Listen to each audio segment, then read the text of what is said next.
Hello and welcome to Coach's Decision, a sports talk show. We cover topics from the Bay Area and beyond. My name is Thomas Todd. We're on KSCO Radio tonight. I'm joined in studio. He knows neither how to whip nor how to nay-nay. It's Derek Bozzo. How you doing, my friend? Pretty good. How you doing? What dances can you do? I can do both those, actually. You can do both of them? I'll show you later Okay. after the show. You didn't do much dancing last night. We had our staff Christmas party. You just missed it. You were looking clean, though. Oh, yeah. I like that suit jacket. Someone else who's looking clean, Cam Newton. We'll talk about him to lead off the show. Bunch of NFL stories today. Andy Dalton's hurt. The 49ers suck. Always news to Derek. And we're going to be interviewing Santa Cruz Warriors player Daniel Orton later in the show, so look forward to that. Also, if you are a Santa Cruz Warriors fan, if you are in Santa Cruz County, on Good Morning Monterey Bay Thursday, tomorrow, and Friday, the next day, we'll be giving away Warriors tickets for this weekend's game, so please listen in. We're going to have some call-ins for that. Listen to Good Morning Monterey Bay from 6 to 9, Monday through Friday. I'm the sports guy on that, so that's a little self-promotion. Let's start with Cam Newton, because he's probably going to win the MVP. They're 13-0, the Carolina Panthers. What's stopping them right now? Honestly, nothing. Injuries? What do you think they should do? Because Jonathan Stewart's in a walking boot. Yeah, that's probably the one thing that will stop them or slow them down is injuries. Mostly, I think the most important one would be Cam Newton. Greg Olson's a little banged up too. Should probably protect him a little bit more. But other than that, they got through the Benjamin injury. No one had high hopes for the season. When's the last time anyone mentioned Kelvin Benjamin? It's been 7 weeks since anyone's even brought his name up. Yeah, exactly. And he went down. Everyone's like, okay, this is going to be, who is he going to throw to? What kind of season are they going to have on offense? And it kind of just proved everyone wrong, obviously, with the record. Was Greg Olson like the third or fourth best tight end in the NFL? Like, when did that happen? I don't know. He went from like a super. I guess he was just outflanked or outpaced by guys like Jimmy Graham putting up ridiculous numbers. You've got Gronk, Tony Gonzalez, even towards the end of his career with those flashy touchdown numbers. But Greg Olson's just always there. He's always open. That's also teams like Jimmy Graham on the Saints, a team with no defense that has to constantly air the ball out. Right. The Saints, they can, or the Panthers, they can take it a little bit easier with, relying on the solid defense that they do have.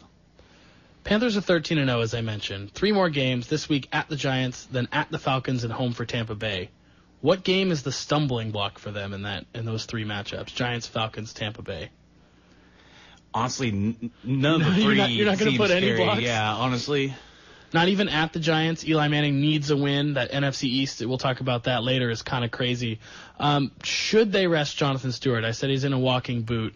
Should they just rest him and hope they win, or go for the undefeated season and play him, risk the worst injury? What would you do if you're head coach Ron Rivera? Just lock up everything I can for home field advantage for everything, and then just They've already done that. And then just call That's it quits. over. Okay, so you don't care about the undefeated season. They want to go to the Super Bowl. They want to win a Super Bowl. They want to make a deep run in the playoffs. If you don't have Cam Newton, if you don't have your star players around to do that, it's not going to happen. And they want to win a Super Bowl. Luke Kuechly on defense, they need him. Exactly. Josh Norman, yeah. They've made it into the playoffs for the last few years, but haven't, gone all the way yet. So just focus on what your ultimate goal is. Don't worry. Look what happened to the Patriots. 2007. Yeah, everyone's like, oh, they're going to be undefeated. It's going to be great. And they lost in the Super Bowl. Yeah. Well, I'm going to go over the list of 13-0 teams because there's only been 3, 4, 5, 6, 7 of them. Cam Newton and the Panthers are number 8. 72 Dolphins. We all know they went undefeated, won the Super Bowl.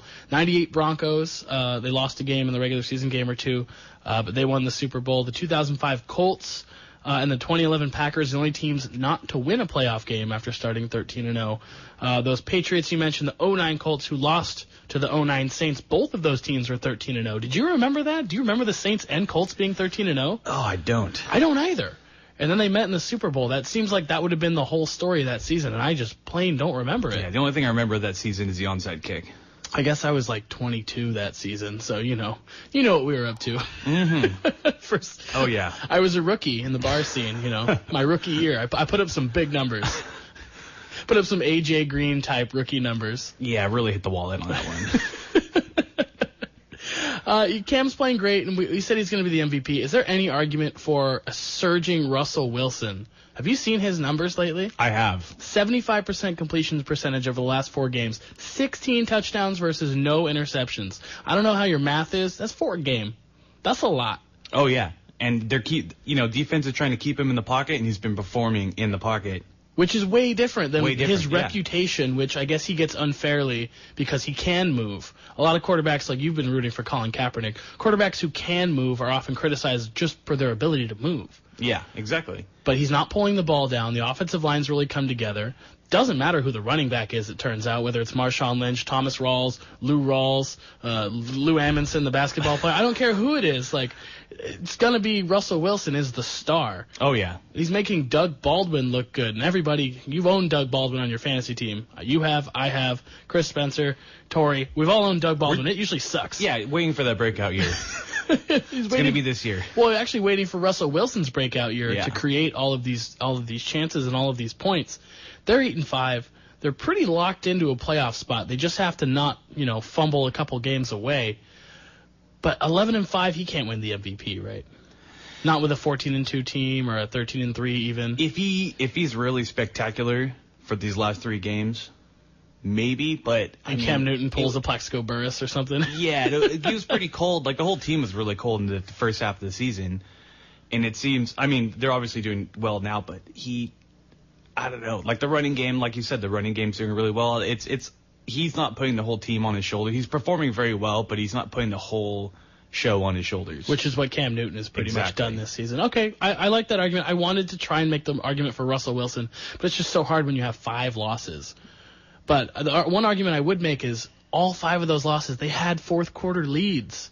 So it's really not Russell Wilson's fault, in those games. So moving on, we'll keep it NFC West because the Blaine train has officially pulled into the station, and it's not Levi's Super Bowl 50. Blaine Gabbert is a decent quarterback, but he got outclassed by Johnny Manziel. I think, did you hear the post-game comments by Mike Pettin? He's talking about, he said, our team came out there and they won the win, they had some spirit, and he said, I didn't see that on the other side of the field. That's interesting. And he had specific comments about Gabbert, too, right? He said that he's nothing more than a slightly below average or average quarterback. I don't remember hearing that, but I do remember him saying that he just didn't feel like the Niners were putting in the full effort, that they're there to play. Does Mike Patton still have a job? Why is he still employed? For three more games at least. Who gets fired first, Tom Sula or Mike Patton?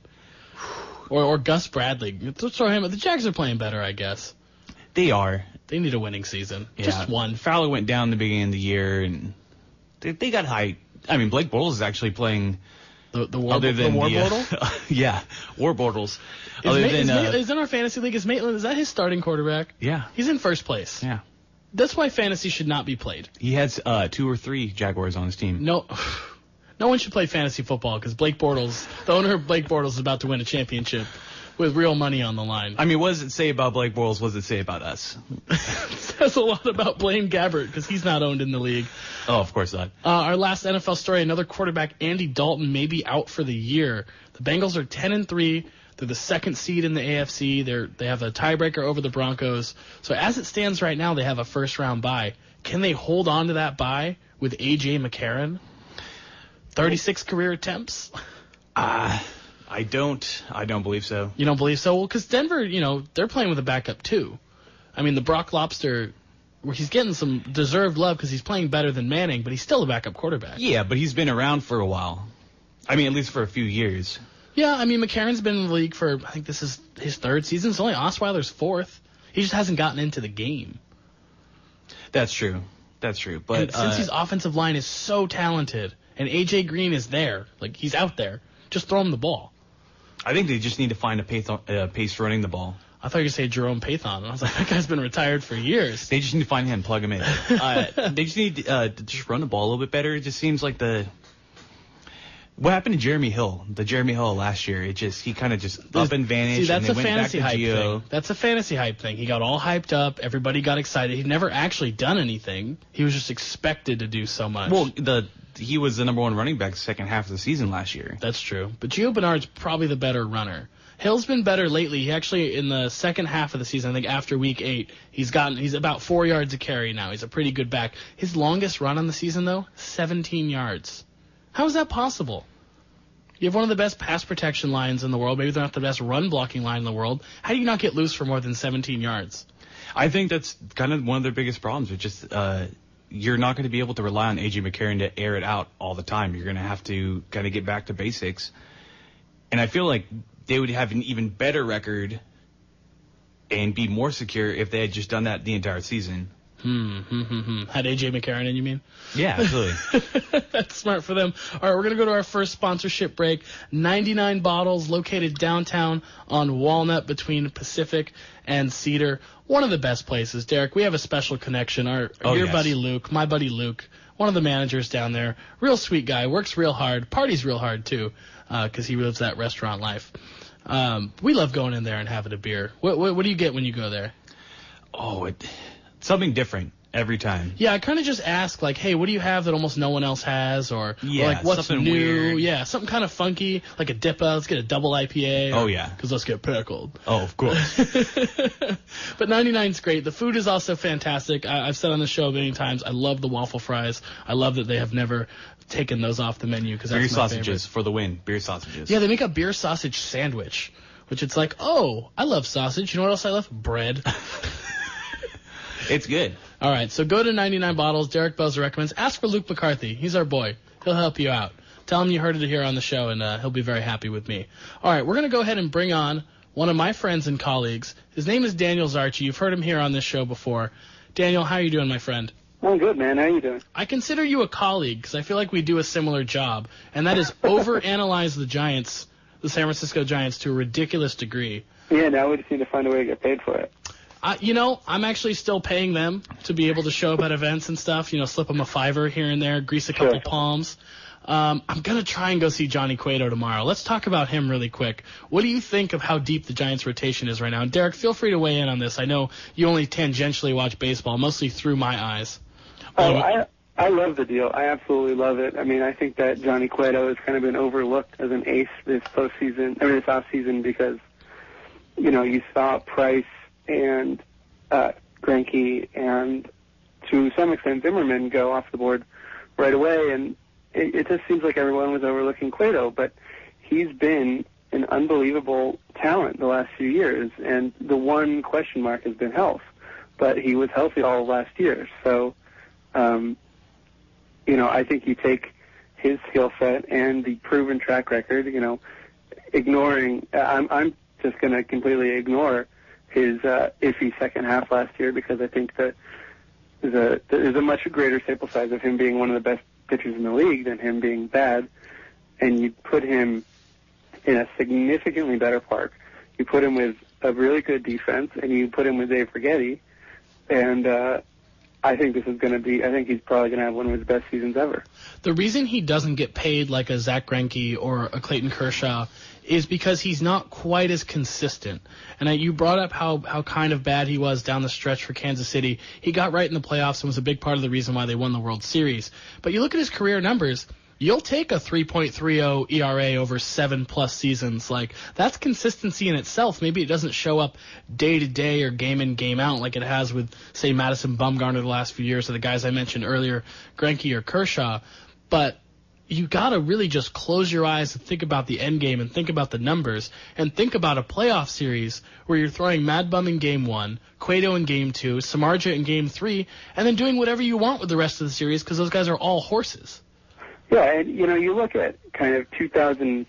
I mean, he had a few kind of bad years coming up, but then he kind of I don't know. It seems like a switch flipped. And between 2011 and 2014, he had an ERA of 2.48. And again, this is in Cincinnati, which is one of the worst ballparks for a pitcher in the whole league. And it was a competitive team at the time too. It wasn't like he was doing it in relative obscurity. Right, and during those 4 years, he averaged 26 starts a year, and so what that really was 2 seasons with 33 and 34 starts, which is a full season, one with 24, which means he missed, 2 months, and one with 11, which means that he, was injured a significant portion of the season. But he's shown the ability to go the whole season,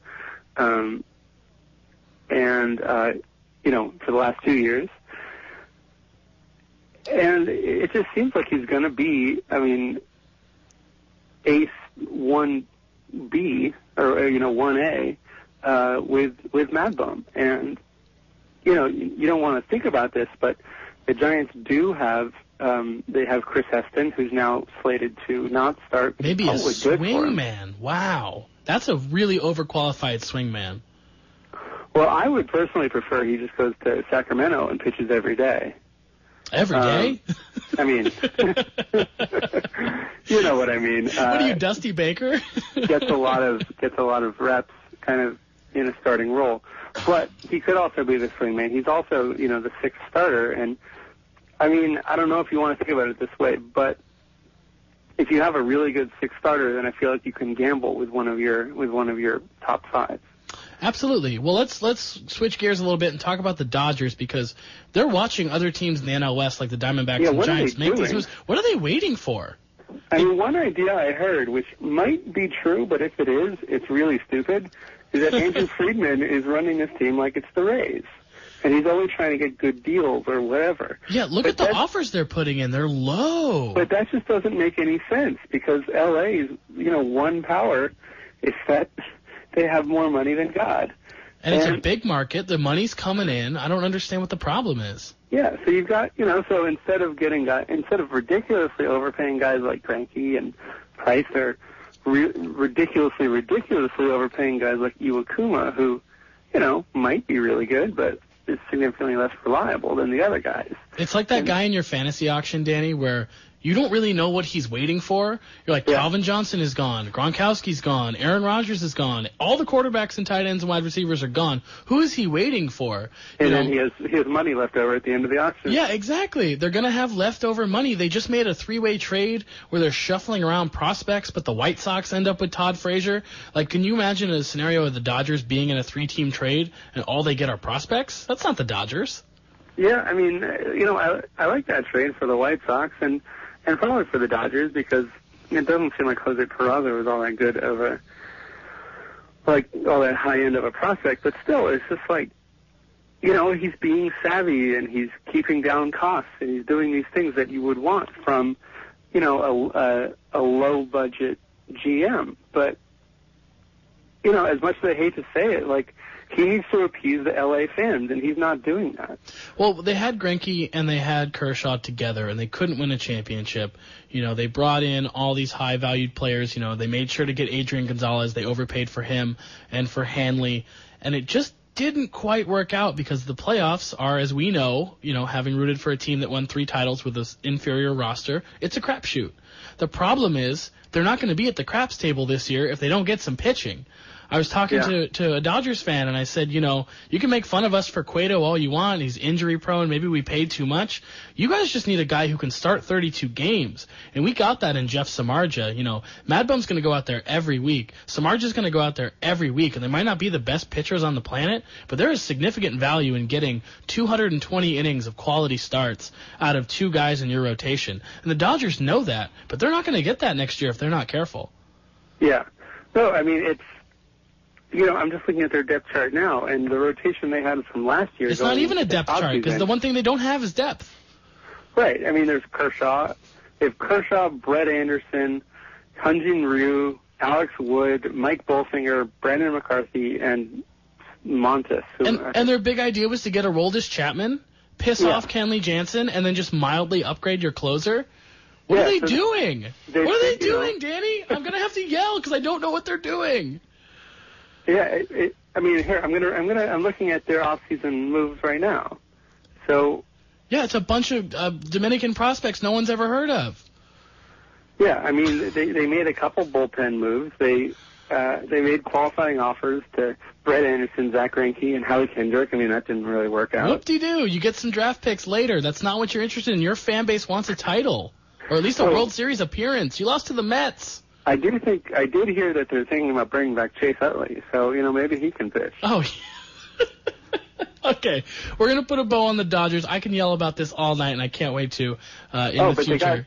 They got Trace Thompson, so, you know. Oh, right, Klay Thompson's brother, the third splash brother, the crash brother. I don't know what we'll call him. We'll think of something. Let's talk about Pete Rose real quick.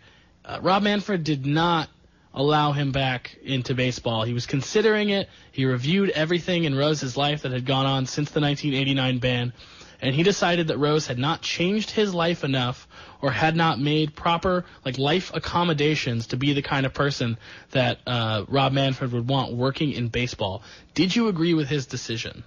I mean, one of the things that Pete Rose has done that pissed off Manfred is that he's continued betting on baseball. Legally. But he lives in Las Vegas. I mean, he's doing it legally. He's not in a position where he shouldn't be doing that. So, It's the word contrition, I guess. It doesn't seem like he's very contrite.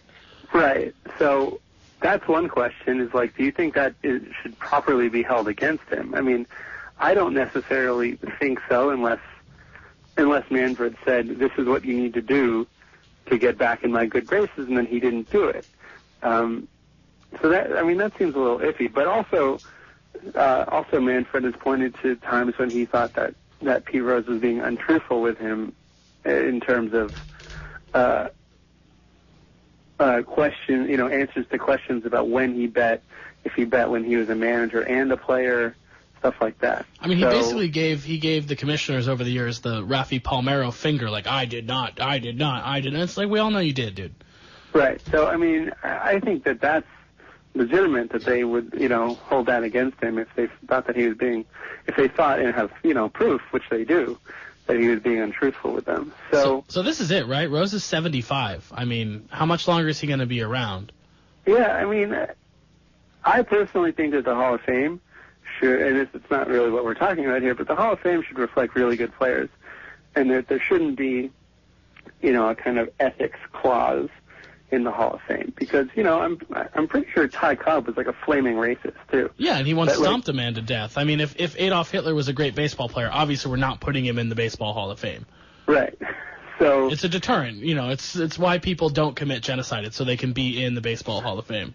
Yeah, and if you went to somebody who doesn't know baseball and said, hey, the two guys who have the most hits and the most home runs in baseball history, neither one of them's in the Hall. I mean, they would think that was weird, and they're right.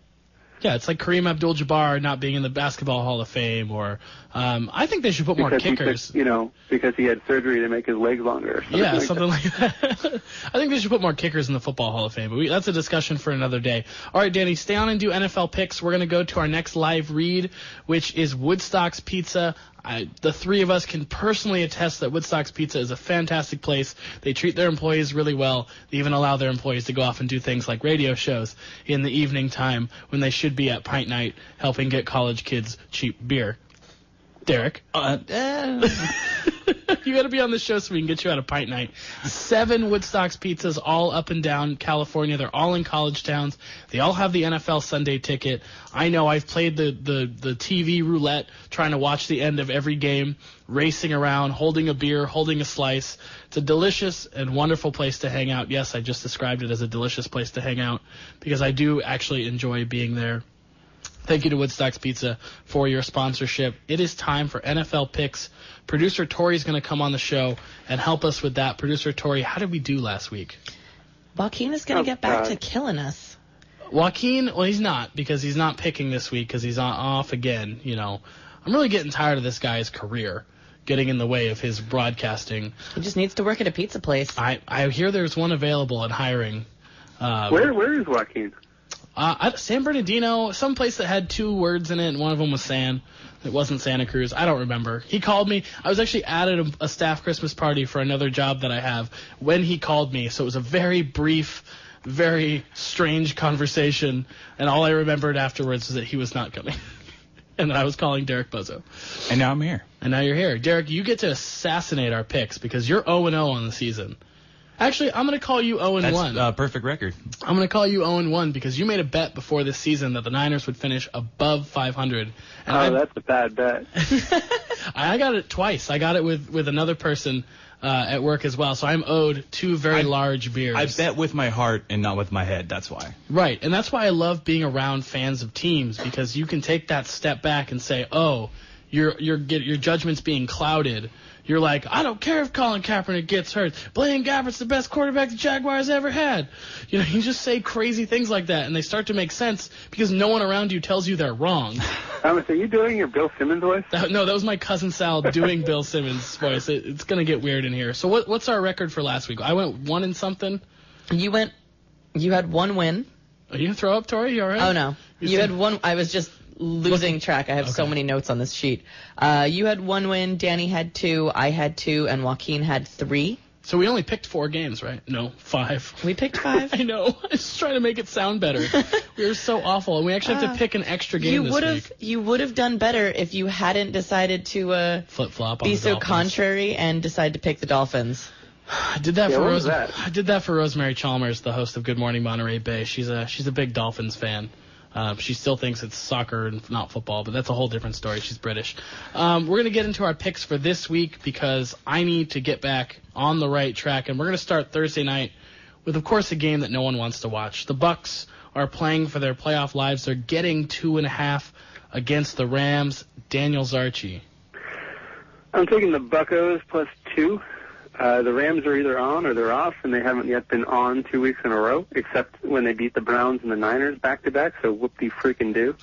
And that doesn't count, so I'm taking the Bucs. Okay, I've got it at 2.5. I've got the live lines up right now, so we're going to lock you in at 2.5.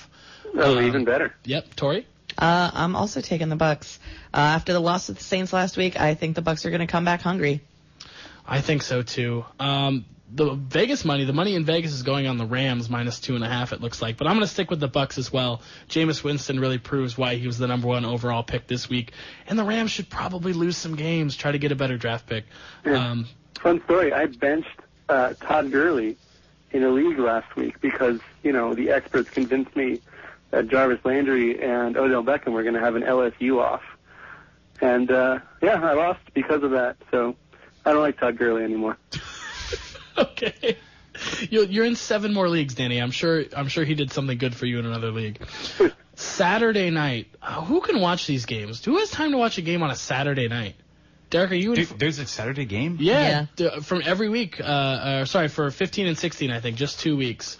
Or maybe even 17. Yeah, 3 weeks. Yeah, this 17. week it's Jets at Cowboys. Ew. Yeah, I know. And I think they had to flex it there. That's how bad this week is as far as the slate. Dallas. This one didn't get flexed. Sunday got flexed. Oh, Sunday got flexed. Okay. Dallas trying to play spoiler. They're officially out. They're getting 3.5 at home. Tory. The Jets know winning this game could get them to the playoffs. They aren't going to go down easy. Gangrene all the way. I agree with you. Give me the Jets. Betting on playoff relevancy at this point. New York just has so much to play for. They pretty much have to win out to hold off the Steelers, I think, because they play at Dallas this week, the Patriots and the Bills. They're going to lose one of those games, but I don't think it's on Saturday. Danny? I'm going with my ABCs, anyone but Cowboys. You're a well-lettered man. Thank you. No problem. Derek?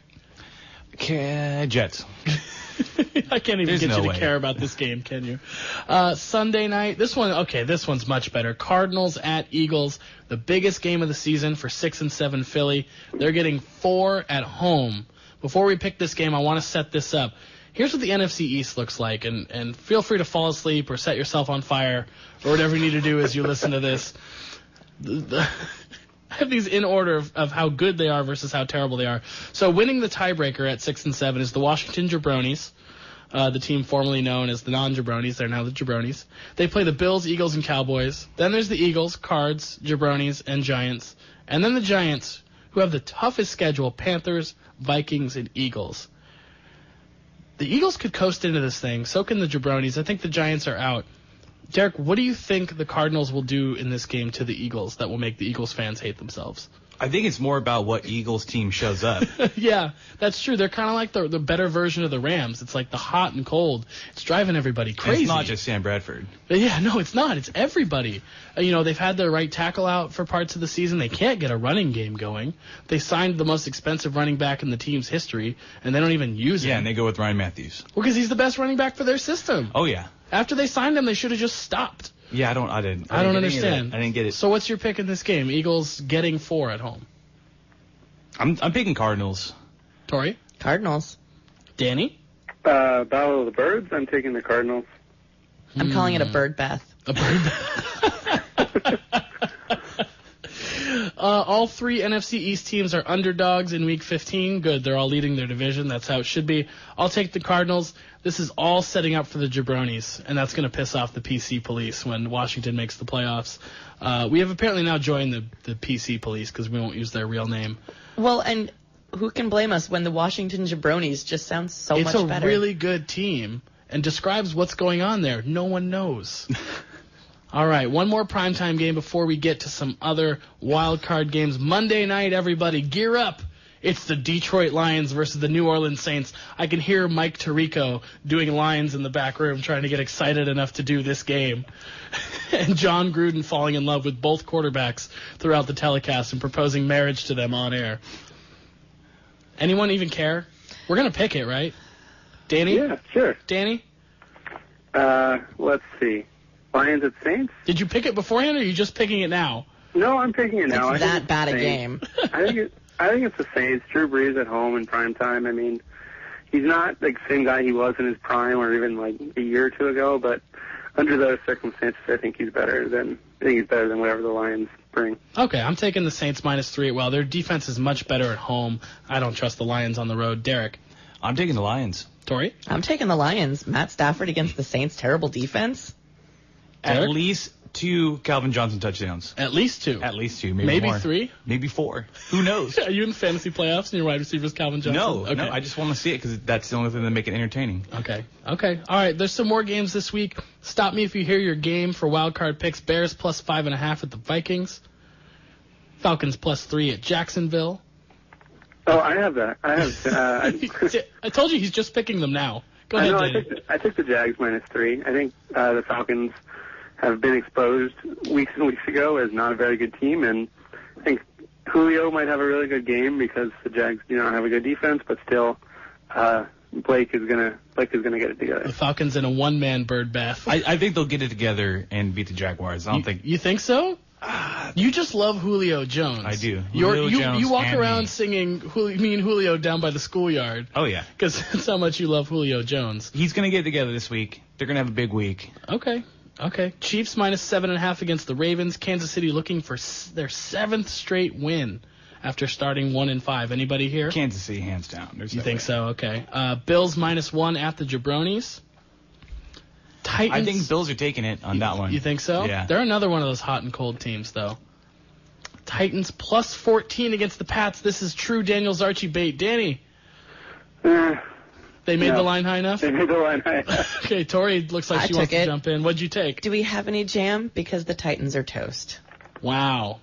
I worked really hard on that one. You should not do that in the future. You should not work so hard on those. You're taking -14. Whew. That's a tough one. Panthers -6 at the Giants. Anyone like Killicam in that one? Tempting, but no. Browns +14.5 against the Seahawks. I'm in on this one, and it's not the way you think. This line is way too high. The Russell Wilson hype, he's been fantastic, but it's out of control. It's time for him to have an off week. Seattle wins comfortably, but it's not going to be a shellacking. I'm going for the 3rd blowout in a row. Wow, you're taking 2 14+ lines? You're insane. Go big or go home. This has been High the risk, craziest high NFL reward. season. You can't go home. I'm your ride. What did you say, Danny? I said this has been the craziest NFL season. I mean, I wouldn't, aside from the Patriots being good. I mean, they even haven't been as good as we thought. So I don't know. Any line that's way too high scares me because if there's one thing that this season has taught us, it's that you have no idea who's going to do what. That's true. Okay, a couple more games. Packers -3.5 at the Raiders. Did the Pack make things right last week, Derek, running the ball with Eddie Lacy? Mike McCarthy calling the plays? Yes and no. No, they didn't make it right?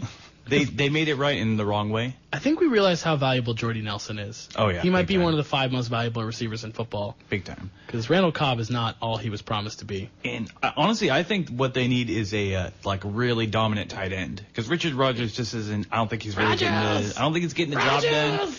And if they just go out there and get one of those kind of like Jimmy Graham prototype Gronkowski prototype Oh, yeah, type they guys should that get comes one. up. Even like a Travis Kelce, like just really Yeah. opens up the middle of the field, which Exactly. they're really having trouble getting right now. It seems like all they have is blockers at tight end, and then occasionally they catch balls. Andrew Corliss, yeah, guys like that in their history. Dolphins at Chargers. Dolphins getting 2. Phil Rivers, probably his last game in San Diego. Where are they going to play? St. Louis, Los Angeles. Carson is the name of the city they're trying to move to in What- LA. So are the Raiders. I mean, is the stadium built yet? I mean, No, but I think this is In it the for interim, Rivers. though. Yeah, I'm not sure, but I think it's the last game in Qualcomm for sure. Anyone pick that one? Nah. I think then we all took a look at Broncos Steelers. No love for the Brock Lobster in this game. I'm taking the Broncos. I think No they're way. going to win. No way. People Steelers are riding Pittsburgh's jockstrap right now. They're not hot. giving any love to the Denver D. Do not forget there is a cold chill coming your way, Ben Roethlisberger. Death is inevitable. We don't matter. I wrote that. He worked really hard writing that one. Better than Thanks, jam on coming. toast. I'm saying D'Angelo over 125 yards, at least 1 touchdown, maybe 2. Okay, Danny, did you pick this one? No, but I will add winter is coming. I almost wrote that at the end, and I was like, that's been overdone. That's been overdone. Tori, you picked all yours already? Yeah. Oh, okay. What did you pick?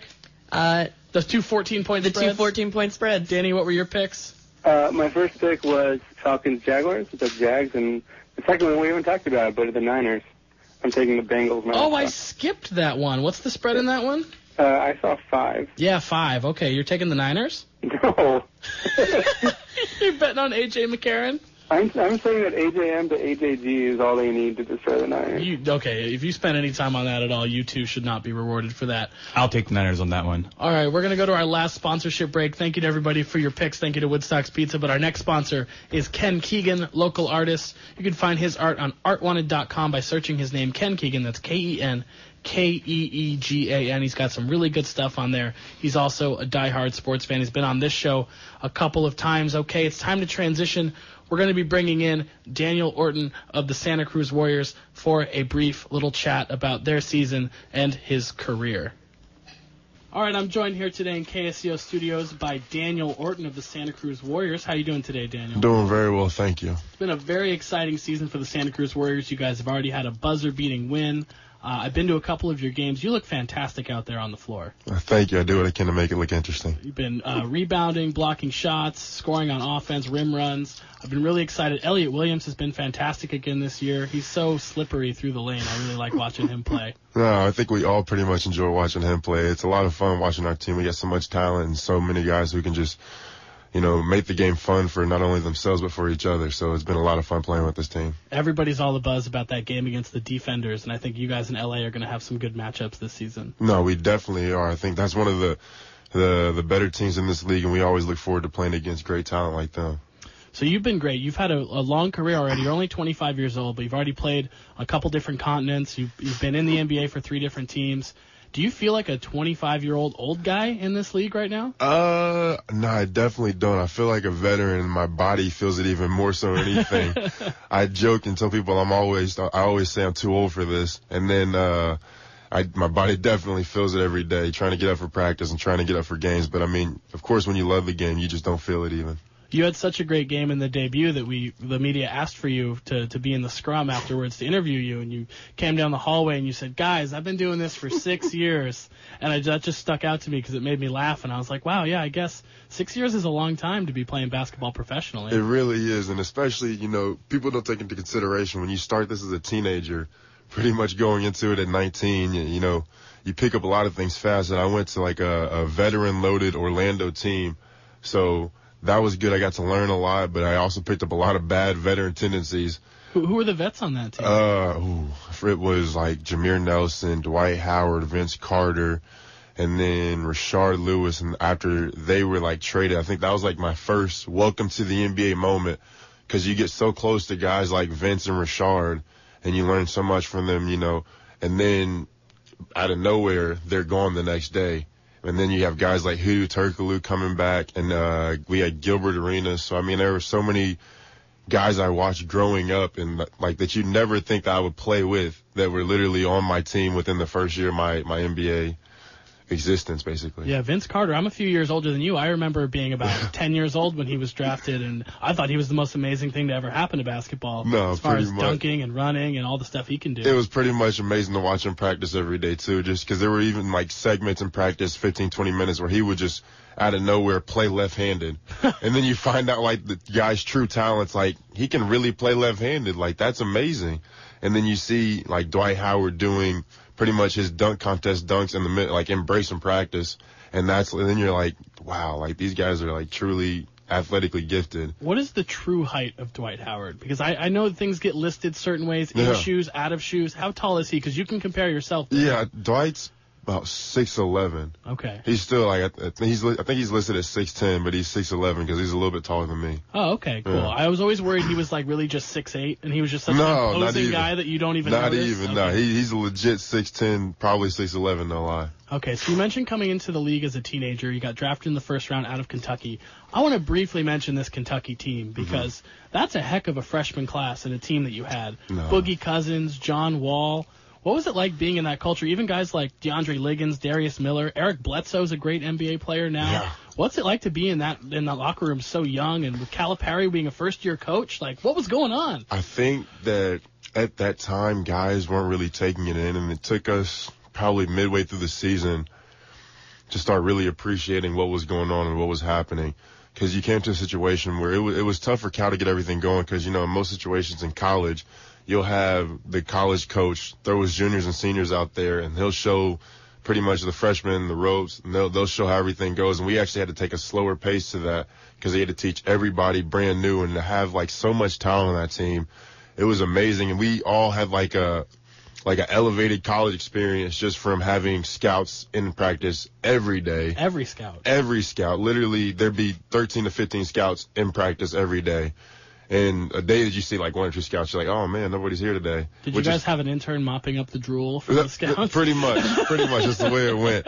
And then it got even to the point where, like, all our practices were better than most of our games because the competitive level is so high and the talent is so great. I mean, you have nothing but good practices to where you actually look forward to practice. A guy in my situation, not playing that much, you look forward to practice.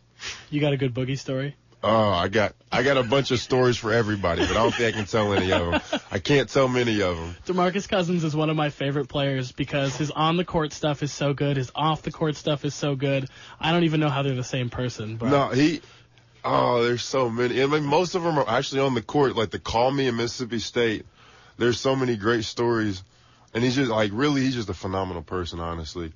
He's a phenomenal person. I mean, I love him to death, and a lot of people give him crap, but he doesn't deserve it at all. He's a great person and just truly a competitor. He just wants to win. We're going to look back on that team, and there's probably going to be 2 Hall of Famers on that team and multiple All-Star selections. Yeah, so no, there will. even a guy like Patrick Patterson, who I think was a junior when you were a freshman, that guy's just a professional. No, he is. He goes in and gets it done every night. Did he whip you guys into shape, or was he like that? Or Pat's more so, like, the best way to describe him, the way that everyone describes him is, like, blue collar, hard hat and lunch pail kind of guy. He's going to lead by example. He's not going to say a lot, but he's going to come in and work hard every day, and you just kind of follow that lead. There was a guy in the NBA like that from my hometown. He played high school in Modesto, Chuck Hayes, Understood. who just retired. He played for 16 seasons in the NBA. He wasn't even that good, but he worked really, really hard. Another Kentucky guy. So there you go. No, I know him very well. Modesto Christian to Kentucky. What a gap. Yeah. So let's get into the more fun aspect of basketball, because you guys do a lot of stuff on the court. Practices, you say, can be even more fun than the game, especially when you're coming off the bench in college. Yeah. What's the locker room like? Like, for the Warriors, who's in charge of the music? Who sets the tone in your locker room? I mean, it depends. Like, certain guys, come in, they'll just grab the aux cord and pretty much just play whatever they feel that day. What are you guys into right now? Right now, everybody's, like, huge in the Future. Drake, of course. I mean, it's probably like whoever comes out with a mixtape or an album that day, everybody's listening, and there's so much, like, banter in between. Like, yesterday, there was a few between, like, Drake and Rick Ross yesterday. So, I mean, it depends on the day, really. And then there's, like, trivia that goes on that Elliot Williams will actually, like, kind of run.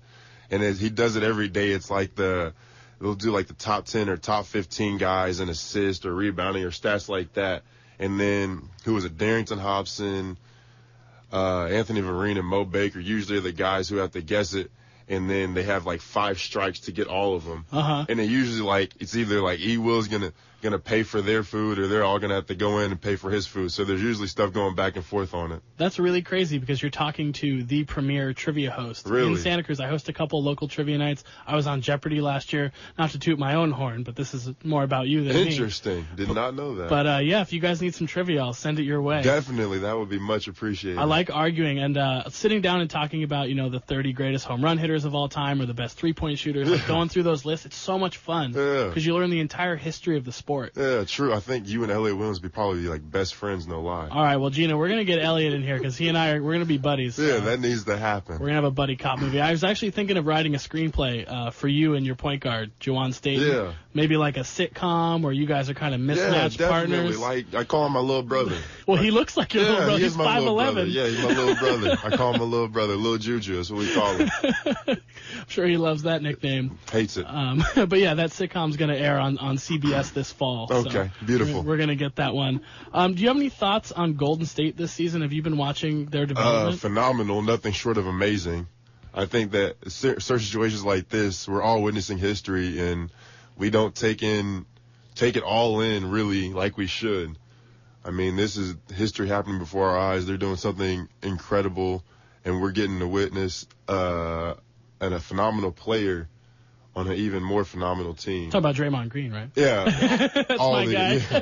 I love that guy. I mean, honestly, like Steph seriously is doing something phenomenal. When what Harrison Barnes couldn't have been more true. You have a guy who was MVP and who this year is trying to go for most improved player, and that's incredible. That statement went viral. I've heard that I saw that live. I was watching that game, but then I heard 4 different people bring it up, and I was like, wow, that is a really good point. I mean, that's a very good point, and the fact that that's true is really scary. I also saw Barnes on TV and thought he should have been taking Chauncey Billups' seat because I never know what Chauncey's talking about. Yeah, true. You have those guys every now and again. But, I mean, no, back to the Warriors. I mean, it's an incredible team, and they're just a lot of fun to watch. You can see the way that their bench is, that their team is. They're having so much fun playing basketball, and those guys are just, like, truly for each other. And that's, I mean, as a competitor, as a basketball player, that's what you love to see. You love to see guys who truly love the sport, who give their all for the sport, and then when you have fun, it makes everything so much more easier. How about a guy like Brandon Rush? Are you familiar with him personally? Or I mean, I grew up watching the Big 12. My brother went to Oklahoma State, so I know Brandon Rush very well. It's been nice to see him step in and get big minutes. He hasn't had big minutes in a while. He's doing really well. It has. Guys like that live by the true creed of most NBA players like myself. It's 2 words. They tell you to stay ready because you never know when your time's going to come. You never know when the opportunity is going to present itself. You never know what's going to happen. Guys go down all the time. Guys get traded. Guys, I mean, sometimes they just end up like getting hurt, and you can't fight against that. And you just have to stay ready and be ready for your chance. Well, are the Warriors going to stay ready and win the title again this year? I can't say they're going to win the title, but I think they have the greatest chance of repeating, no lie. And how about you guys? I think we have a great chance, too. We just have to stay on the right path. All right, well, stay ready, Daniel Orton. Good to have you in the studio today. Thank you. My name is Thomas Todd. That was Daniel Orton of the Santa Cruz Warriors. Go to their games. They're fantastic. Kaiser Permanente Arena. Go to Santa Cruz, santacruz.dleague.com, I think is the website. Check out the schedule, and please see me there. I will be there. Yeah, that was Daniel Orton. What a fantastic guy. I really enjoyed having him in studio. And please, we're going to be giving away some tickets on Good Morning Monterey Bay tomorrow, Thursday, and Friday for Friday and Saturday's games. So please give that a listen. We're going to pop in for some Tory topics because Tory has some stuff she wants to talk about. Big week for her. We don't have much time, so let's get started. Rondo unintentionally outs ref Bill Kennedy while venting out of frustration and drops a slur. So it has to be the starts with F, 3 letters, 6 letters, depends on which iteration of the word you use. It was the 6 letters. Man, Rondo, what the heck? Like, good for Bill Kennedy for just owning it and saying, you know what, this is me. I've been in the NBA for 18 seasons. This is who I am in my personal life. And just getting ahead of the story. And poor Rondo. I mean, I don't feel bad for him, but watch your mouth, young man. Well, and his first apology seemed so hollow, and he was getting a really bad backlash. Because he didn't use the word sorry, apology, contrite, any of these words. He didn't use any of these words. Gave a significantly better, more heartfelt apology today. Well, because Derek, you know this, like, you're a man who owns penalty flags. You're a referee type. Oh, yes, big time. Tory got Derek penalty flags for Christmas, and I can't wait to see him use them at work. In the NFL, you cannot say the N-word on the field anymore. They had come out and make a rule because people were using it, you want to quote-unquote say the right way or say it the wrong way. Let's just get rid of it. But you also can't say this word either, an anti-gay slur. So he got suspended a game. Do you think that's long enough? Honestly, I don't. You don't, 2 games, 3 games? Yeah, just send a message. Yeah, because it's happened before. Kobe's done it. He got fined $100,000, but I think Rondo's mistake was doing it to an actual gay person who then had to undergo this whole public media, spectrum of having to actually talk about it in a public setting, whereas when Kobe said it to a referee, it just kind of got shuffled under and, here, pay your money, don't do that again. Yeah, make some real consequences. Maybe it might start making a real change. Yeah, can't use that word. Rondo, get your act together. The best thing you do is play Connect 4, so you should probably work on your skill set. Love that game. I can only connect 2 at a time. Tory. JJ Redick abruptly leaves a post-game interview because apparently the last one in the locker room has to dance. We're going to make that a rule here. Last one sitting at their chair ready for the radio show has to do a dance. Good thing it's radio. Here's the best part. There's a second interview with Jamal Crawford happening at the same time, and in the background you can see JJ sprint to the locker room. And Jamal Crawford sees it, and he starts getting like this panicked look and starts like looking around to make sure he's not the last one, and bolts out of the interview as quickly as possible. Well, Derek, I think you were the second one here today, but you can whip a nene if you want to. Well, I'm going to anyway, so whether I'm the last one out. Good thing it's radio, you're right. Tory. We've had the Vikings Donut Club. Oh, I thought you were talking about your ex-boyfriends, the Vikings. Every single one of them. So the Vikings defensive backs get a reward for a job well done. Do you know what it is? It's not donuts. Hot Wheels cars. That's pretty awesome. Yeah, if they do something awesome in a game, whether it's like having a really good tackle or anything, they'll get a little Hot Wheels that, has been picked out for them as something that they would like. Is it mint condition still in the package? Yeah. The logic was giving them incentive where it's like, yeah, you can go to the store and buy it, but it always feels better when you earn it. And they're apparently super excited So, about Derek, it. I know you like little cars, but you'd want yours to be a tank, right? Absolutely. You're way to tanks. I used to have a shoebox full of Hot Wheels cars. Yeah, Matchbox. I had the little tracks you would set up where, you put the car down and then it goes in. And I always had to try to end in the car wash. Because it was like, after a long trip down the tower, you need to get clean, car. Into the car wash. I had my Teenage Mutant Ninja Turtles van. Oh, yeah, the van. The van. That's where it was. Dude, I think the one that spit out the manhole covers. Yeah. That they had to recall and then make one that wasn't as dangerous because some kid, lost an eye. You get 2. You get 2 eyes. Monocles are cool. Yeah. Eye patches are cool. I think I ate mine, the manhole cover. They weren't actual pizza, All right, that's our show I today. didn't know what pizza was. Thank you to Derek D-Rock Bozzo for filling in today. As always, Tory, producer, you're wonderful. You do our tech, you do your topics, and I love it. Thank you to Chris Spencer behind the boards. You're listening to Coach's Decision. Find us on iTunes under that name. My name is Thomas Todd. We're on KSCO 1080 AM, Santa Cruz, Salinas, Monterey.